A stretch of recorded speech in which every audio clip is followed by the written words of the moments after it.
பிரம்மாஸ்திரம் பத்தி எல்லாரும் கேள்விப்பட்டிருக்கோம். ஆனா அதை விட 4 மடங்கு சக்தி வாய்ந்த ஆயுதங்கள் இருந்தன என்று தெரியுமா? இந்து புராணங்களில் 3 தெய்வீக ஆயுதங்கள் இருக்கின்றன.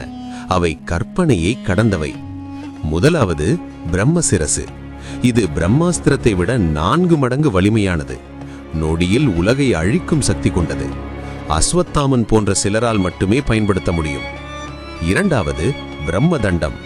இது சாதுக்களின் ஆயுதம். எந்த அஸ்திரத்தையும் அழிக்காமல் உள்வாங்கும். இது தண்டிக்காது, உள்வாங்கும். மூன்றாவது நாராயணாஸ்திரம். விஷ்ணு பகவான் நேரடியாக படைத்த ஆயுதம். தானாகவே தாக்கும். எதிர்க்க வலிமை கூடும். இதிலிருந்து தப்பிக்க ஒரே வழி சரணடைவது மட்டுமே.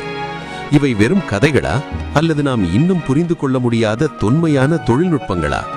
இப்படிப்பட்ட மறைக்கப்பட்ட உண்மைகளை தமிழில் கேட்க வாய்ஸ் வால் சேனலை இப்போதே சப்ஸ்கிரைப் பண்ணுங்க.